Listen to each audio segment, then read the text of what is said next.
Well, a current member of the Country Music Hall of Fame was seen in public the other day for the first time since being diagnosed with Parkinson's disease. Yes, it all happened at a concert called Witness History, which was a part of Chet Atkins' musician days. But Johnny Cash wasn't the only pleasant surprise that night. Gil Grasso has more. One day on the radio, I heard this thing come on the radio go. Marty Stuart honored two of the legends who helped shape Music City. Well, I don't think I ain't done it this way. And if you were a painter, it's like having Michelangelo or Picasso around. And to overlook them and to, you know, kind of forget about them, we're real wrong if we do that. And it's really nice to see that happen. My brother Travis Chet. I've had an opportunity to perform on stage both with John and Waylon both. And, you know, performing with them is one thing. I mean, that's scary enough. But getting up there and performing in front of them, doing their songs, that's a pretty heavy thing. I'm glad I was able to get through it. I walk the line. I was standing right up there one time when the first time I ever saw Johnny Cash sing this song, and I almost fell out of the balcony. Well, I woke up Sunday morning, no way to hold my head, it didn't hurt. My favorite moment is I saw Cash standing up there, you know, twitching, and while Chris was singing Sunday Morning Coming Down, I went over to him.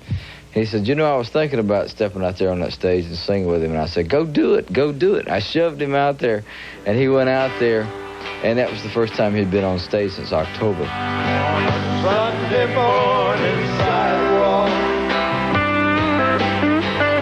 I'm wishing, Lord, that I was stoned. It was a wonderful moment to see Chris. It nailed Chris in the heart. I think it nailed everybody in the heart. But it got me because it was great to see the Man in Black back. We salute him for always standing up for musical integrity. And we loved it when he gave country radio the finger.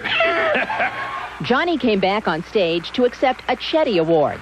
It recognizes a lifetime of musical achievement that's had international impact. He spoke out for the first time on stage about his battle with pneumonia last year. You know, when so many of them down at the hospital were giving up on me back in October, there was a prayer line that went out on the internet all over the world, and there were groups that were forming prayer groups. There were people that were forming prayer groups, and not only just in churches, but in homes. And, you know, it lit up all over the world. They prayed all night long. The prayers went on with these people in these groups and at their websites. And next morning, the doctor had told me later that she had, you know, hadn't given up on me, but had turned it over to God, that there was no way that modern medicine could bring me out of it. And but it happened about 8 o'clock in the morning. I sat up, and of course the first thing I asked for was a cup of coffee. And been a slow climb since then, but it's been a beautiful climb, and I've learned who loves me and a little bit about who don't, but they will.